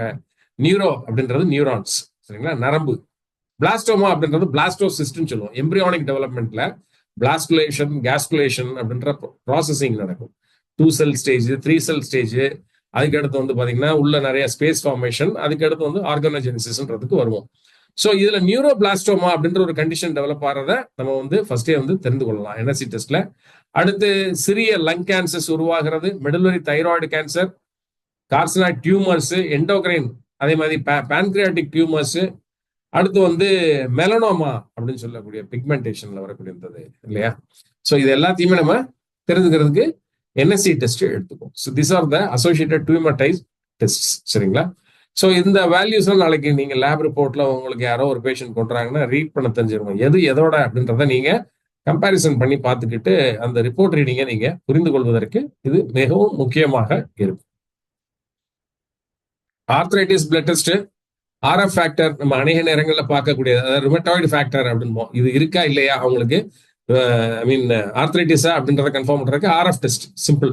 ருமட்டாய்டு ஆர்த்ரைட்டிஸ் அதாவது ருமட்டாய்டு ஃபேக்டர், இது வந்து it should be less than 15 micro units per millilitre. சரிங்களா. 15 IU பெர் ml இருந்தா இட் இஸ் நார்மல். அதுக்கு மேல போயிடுச்சு அப்படின்னா ஆர்எஃப் இஸ் பாசிட்டிவ் அப்படின்னு எடுக்கலாம். அடுத்து வந்து ஏஎன்ஏ டெஸ்ட் எடுப்பாங்க, ஆன்டி நியூக்ளியர் ஆன்டிபாடி. சரிங்களா. இது வந்து ஆட்டோ இம்யூன் டிசீஸ் இருக்குதா, அதாவது செல்ஃபா நம்ம பாடியில இருக்கக்கூடிய WBC ஒயிட் பிளட் செல்ஸே நம்மளுக்கு எகென்ஸ்டா செயல்படுறது. ஸோ அப்படி ஒரு நிலை இருக்குது அப்படின்னா ஏஎன்ஏ டெஸ்ட் எடுப்பாங்க, ஆன்டி நியூக்ளியர் ஆன்டிபாடி. சரிங்களா. இதே இது வந்து தைராய்டுக்கு வந்து நம்ம இருக்குதா இல்லையா, ஐ மீன் ஆட்டோஇம்யூன் டிசீஸ் அப்படின்னா அது வந்து ஹாஷிமோட்டோ தைராய்டிட்டிஸ், அதுக்கு வந்து ஆன்டி TPOAB அப்படின்றது எடுக்கும். ஸோ இதனுடைய நார்மல் ரேஞ்ச் வந்து பாத்தீங்கன்னா ரொம்ப சிம்பிள், பாசிட்டிவ் நெகட்டிவ் வந்துடும், முடிஞ்சு போச்சு அதோட. அடுத்து ஆன்டி சைக்ளிக் சிட்ரோலினேட்டட் டெஸ்ட் அப்படின்றோம். ஸோ இதுல வந்து ஆன்டிபாடி பிரசன்ட் ஆயிருக்கா இல்லையா பேஷண்ட்ல அப்படின்றத பார்ப்போம். இது வந்து ருமட்டாய்டு ஆர்த்ரைட்டிஸ் பேஷண்ட்ஸ் பார்க்குறோம். நார்மலா லெஸ் தேன் 20 இருக்கணும், 20க்கு கீழே இருந்துச்சுன்னா நார்மல். அடுத்து HLA-B27 அப்படின்ற ஒரு இது வந்து ஆங்கிலோசிங் ஸ்பாண்டிலைட்டிஸ் அப்படின்னு சொல்லக்கூடிய கழுத்து தேய்மானம் அப்படின்பாங்க, கழுத்து வலி ஜாஸ்தியா இருக்குன்னு காலர் போடுவாங்க, ஆப்ரேஷன் பண்ற ஒரு நிலைக்கு இருக்கும், மூவ் பண்ணவே முடியாத அளவுக்கு இருக்கும். இது எல்லாமே வந்து பாத்தீங்கன்னா ஆங்கிலோசிங் ஸ்பாண்டிலைட்டிஸ், கழுத்துலயும் வரலாம், வேற பிற முதுகு தண்டுவடத்தில் எலும்புகள்லயும் இந்த ஸ்பாண்டிலைட்டிஸ் அப்படின்றது உண்டாகும். இன்ஃப்ளமேஷன் ஆஃப் த போன், மிக முக்கியமாக சர்விக்ஸ்ல அதிகமா இருக்கும், கழுத்துல. ஸோ இதனுடைய நார்மல் ரேஞ்ச் அப்படின்றது எதுவுமே கிடையாது, but can be defined as positive or negative, பாசிட்டிவா நெகட்டிவா அப்படின்றத தெரிஞ்சுக்கலாம். அடுத்து விடால் டெஸ்ட் ஏற்கனவே சொன்ன மாதிரி மிக முக்கியமாக சால்மோனல்லா டைஃபி அப்படின்ற டைஃபாய்டை உற்பத்தி, ஐ மீன் டைஃபாய்டை காஸ் பண்ணக்கூடிய இந்த பாக்டீரியாவுடைய பிரசன்ஸ் எந்த அளவுக்கு பாசிட்டிவா நெகட்டிவா அப்படின்றத மட்டும் நீங்க பார்த்தா போதும். வேல்யூஸ்லாம் வந்து உங்களுக்கு லேப் டெக்னீஷியன் அவர் கால்குலேட் பண்ணி கொடுத்துருவாரு. சால்மோனல்லா வந்து எஸ் டைஃபி அப்படின்பாங்க, அடுத்து பாராடைஃபாய்டு பி டைஃபி அப்படின்றது, இது எல்லாமே வந்து positive negative double plus triple plus அப்படின்னு போட்டிருப்பாங்க. Easily you can identify that. Dengue serological test, இதுல வந்து பாத்தீங்கன்னா ஃபர்ஸ்ட் வந்து கிளைகோப்ரோட்டீன், அதாவது டெஃபினிஷன் முக்கியமாக வந்து நம்பர் 1 கிளைகோப்ரோட்டீன் காமன் எல்லா டெங்கு சீரோ டைப்ஸ்லயும் டிடெக்ட் பண்றதுக்கு இன்ஃபெக்ஷன் ஃபர்ஸ்ட் ஸ்டேஜ்ல கிளைகோப்ரோட்டீன் இருக்கா இல்லையா அப்படின்றத ஃபர்ஸ்ட் பார்ப்பாங்க. பார்த்துட்டு அது நார்மல் ரேஞ்சில் இருக்குதா இல்ல அப்நார்மலா இருக்கா அப்படின்றத வச்சு NS1 அப்படின்ற இந்த டெஸ்ட் வந்து ஸ்பெசிபிக்கா காட்டும். NS1 டெஸ்ட் ஃபார் இந்த டெங்கு. Okay okay. அடுத்ததாக இம்யூனோகுளோபுலின் டெஸ்ட் பண்ணுவாங்க, that is IgG and IgM, immunoglobulin G and immunoglobulin M. இந்த ஆன்டிபாடிஸ் வந்து டெங்கு டயக்னாசிஸ்ல மிகவும் முக்கியமாக நம்ம பார்க்கறது. இதுல வந்து ரேஞ்ச் வந்து ஸ்பெசிஃபை பண்ணல, பட் பாசிட்டிவ் ஆர் நெகட்டிவ் அதான் நம்ம பார்க்க போறோம். ஓகே. அடுத்து சிக்கன் குனியா எடுத்துக்கிட்டீங்கன்னா சீரோலஜிக்கல் டைப்ல மிகவும் முக்கியமாக RT-PCR டெஸ்ட் அப்படின்னு சொல்லுவாங்க. RT அதாவது polymerase chain reaction test serological டெஸ்ட்ல. இதுலயுமே வந்து பாத்தீங்கன்னா it is to identify chikungunya positive negative அப்படின்றது கிளியர் கட்டா PCR டெஸ்ட்ல வந்துடும். அடுத்து 16வது ஹெப்படைட்டிஸ் அப்படின்னு சொல்லக்கூடிய ஹெப்பாட்டிக் செல்ஸ்ல நடக்கக்கூடிய இன்ஃப்ளமேட்டரி கண்டிஷன்னால வரக்கூடிய லிவர் டேமேஜஸ், இதெல்லாம் தெரிந்து கொள்வதற்கான டெஸ்ட் ஹெப்படைட்டிஸ் அப்படின்றது. நம்ம ஏற்கனவே பொதுவாக பார்த்தோம் லிவர் டேமேஜஸ், ஆனா இந்த ஹெப்படைட்டிஸ் வந்து ஒரு பேத்தஜன்னால வருதுன்னு வைப்போம். சரிங்களா. ஸோ ஹெப்படைட்டிஸ் காஸ் பண்ணக்கூடிய இந்த ஆர்கானிசம் மைக்ரோ ஆர்கானிசம் தான் வரும்னா that is called as hepatitis A-B-C, அதுதான் நிற்பாங்க. ஸோ இந்த வைரஸ்னால வரக்கூடியது ஹெப்படைட்டிஸ் A இல்லையா. இது எதனால வரும் ஹெப்படைட்டிஸ் A அப்படின்னு சொல்லுவாங்க, கண்டாமினேட்டட் ஃபுட் ஆர் வாட்டர், தண்ணீர் மூலியமாக வரலாம், உணவின் மூலியமாக இது வந்து வரலாம் ஹெப்படைட்டிஸ் A. அடுத்து ரெண்டாவது வந்து இத B இருக்கு, ஹெப்படைட்டிஸ் B இருக்கு. இது வந்து சர்ஃபேஸ் ஆன்டிஜன் டெஸ்ட் அப்படின்னு சொல்லுவாங்க. ஸோ இதனுடைய டெஸ்ட் பேர் வந்து HBsAg அக்ளூட்டினேஷன் டெஸ்ட் அப்படின்னு சொல்லுவாங்க. ஸோ இந்த HBsAg டெஸ்ட்டை வச்சு நம்ம வந்து இதை தெரிந்து கொள்ளலாம். அடுத்து number 1 hepatitis C HCV test. இது ஹெப்படைட்டிஸ் C டெஸ்ட் வந்து HCV டெஸ்ட். அதாவது ஹெப்படைட்டிஸ் சி வைரஸ் கண்டுபிடிக்கிறதுக்காக நாம வந்து இதை பண்றோம். இன்ஃபெக்ஷியஸ் லிவர் டிசீஸ் இது, சரிங்களா? ஒருத்தர் இன்னொருக்கு ஸ்ப்ரெட் ஆகும். ஸோ இதுவுமே வந்து வேல்யூஸ் ஒன்றும் கிடையாது, but it is given as positive negative. Okay, அடுத்து ஃபைனலா ஹெச்ஐவி இல்லையா? Human immunodeficiency virus that causes acquired immunodeficiency syndrome, that is AIDS. சரிங்களா? Okay, so HIV testing, HIV அப்படின்றது ஏன் வருது, யாருக்கு வருது? It is a sexually transmitted disease அப்படின்னு சொல்லுவோம். அதாவது உடலுறவின் மூலமாக பரவக்கூடியது. அப்ப வந்து எதன் மூலியமாக பரவுகிறது அப்படின்னா பாடி ஃப்ளூயிட்ஸ். பாடி ஃப்ளூயிட்ஸ் அப்படின்னு எடுத்துக்கிட்டீங்கன்னா எஸ்பெஷலி பிளட், சரிங்களா? பிளட் டிரான்ஸ்ஃபியூஷன்னால வரலாம், பிளட் டு பிளட் கான்டாக்ட்னால வரலாம், டியூரிங் இன்டர் கோர்ஸ். ஸோ இனப்பெருக்கத்தின் போது ஆணும் பெண்ணும் இணையும் போது அவங்களுக்குள்ள பரிமாற்றம் நடக்கக்கூடிய இந்த ஃப்ளூயிட்ஸ் இருக்கு பாத்தீங்களா, பாடி ஃப்ளூயிட், வெஜினல் ஃப்ளூயிட், இந்த பக்கம் செமினல் ஃப்ளூயிட், இந்த ரெண்டு ஃப்ளூயிட் கான்டாக்ட்ஸ்ல இருக்கும்போது அதுலயும் ஸ்ப்ரெட் ஆகும். ஸோ இதை வந்து ரொம்ப சிம்பிளா நம்ம வந்து இதுவுமே வந்து பிசிஆர் டெஸ்டிங்ல ரொம்ப கிளியர் கட்டாக பாலிமரேஸ் செயின் ரியாக்ஷன் டெஸ்ட்ல காட்டும். ஸோ ஹெச்ஐவி ஆன்டிபாடிஸ் இருக்குதா அப்படின்றத நம்ம பார்க்கிறோம். ஸோ இந்த ஆன்டிஜென்ஸ் ஆர் ஆர்என்ஏ இன் சீரம், சலைவா ஆர் யூரின், இதுல பார்த்து கண்டுபிடிச்சிடலாம் டிடெக்ஷன். இன்னைக்கு ரொம்ப அட்வான்ஸ் ஆயிடுச்சு இதெல்லாம். ஸோ CD4 இதுதான் ரொம்ப முக்கியமான மார்க்கர். இந்த CD4 தான் ஃபர்ஸ்ட் இந்த ஹெச்ஐவி வைரஸ் போய் காலி பண்ணும். ஸோ இதனுடைய ரேஞ்ச் வச்சு நம்ம ஈஸியா சொல்லிடலாம். CD4 அளவு கம்மியாயிருச்சுன்னா இதை வச்சு நம்ம ஈஸியா சொல்லிடலாம். ஸோ டெஃபினேஷன் வந்து என்னன்னா, இம்யூன் ஃபங்க்ஷன் ஹெச்ஐவி பாசிட்டிவ் இண்டிவிஜுவல்ஸ்ல எந்த அளவுக்கு மெயின்டைன் ஆயிட்டு இருக்கு இம்யூன் ஃபங்க்ஷன் அப்படின்னா, இம்யூனிட்டியை மட்டும் மெயின்டைன் பண்ணிக்கிட்டே இருக்கும். இம்யூனோ காம்ப்ரமைஸ்டு பேஷன்ஸ் அவங்க, சரிங்களா? அப்ப நார்மல் ரேஞ்ச் வந்து 500 cells per millimetre cube to 1000 cells per millimetre cube இருக்கணும். எது? CD4 டி செல்ஸ் அப்படின்னு சொல்லக்கூடிய டி லிம்போசைட்ஸ் உருவாகக்கூடியது டி செல்ஸ். அடுத்து பி லிம்போசைட்ஸ்ல இருந்து வரக்கூடியது பி செல்ஸ். பட் இங்க நம்ம பார்க்க வேண்டியது CD4 cells from T lymphocytes. அப்ப டி செல்ஸ் கவுண்டர்ல நம்ம பார்க்கும்போது 500 cells per cubic millimetre to 1000 cells per cubic millimetre இருந்தா நார்மல் இல்லையா? இதை தாண்டி வந்து போகுது CD4 கம்மியாகுதுன்னா we'll have to consider it. அப்ப ஹெச்ஐவி பாசிட்டிவ் கேசஸ்ல எல்லாம் வந்து பாத்தீங்கன்னா இந்த 500 இருக்கிறது 200க்கும் கீழே வந்து போயிடும் CD4 கவுண்ட். ஸோ CD4 தான் மிக முக்கியமாக இந்த ஃபங்கல் இன்ஃபெக்ஷன், பிற பாக்டீரியல் இன்ஃபெக்ஷன், இதுக்கு எல்லாத்துக்கும் அகெயின்ஸ்டா ஃபைட் பண்ணக்கூடியது. அப்ப பொதுவாகவே வந்து ஹெச்ஐவி பேஷன்ஸ்க்கு வந்து பாத்தீங்கன்னா ஃபங்கல் இன்ஃபெக்ஷன் ஈஸியாக வரும். அனைத்து கிருமி தொற்றுமே ரொம்ப எளிதாக வரும். நமக்கு வராத ஃபங்கல் இன்ஃபெக்ஷன்லாம் எய்ட்ஸ் பேஷன்ஸ்க்கு வரும். ஆனிகோமைகாசிஸ் நம்ம சொல்லக்கூடிய நகத்துல வரக்கூடிய இந்த ஃபங்கல் டிசீஸ் இதெல்லாம் வந்து நிறைய வரும். ஆப்பர்ச்சுனிட்டிஸ், செகண்டரி ஆப்பர்ச்சுனிட்டிஸ் இன்ஃபெக்ஷன்ஸ் ஜாஸ்தியாக இருக்கும். So thanks. Almost I think that I have covered the necessary blood test parameters that we need to keep it in mind while approaching any patient. So இதை மிக முக்கியமாக மேலோட்டமாக தெரிந்து கொள்ளுங்க. இன்டெப்தா நம்ம blood analysis, blood testing இது எல்லாமே வந்து அந்தந்த கண்டிஷனிங்ல நம்ம பார்ப்போம், சரிங்களா? ஸோ ஸ்லைட் ஷேர் ஸ்டாப் பண்ணிடுறேன். Okay then, my best wishes. Let us meet again on April 5th with our first functional medicine class. All the best.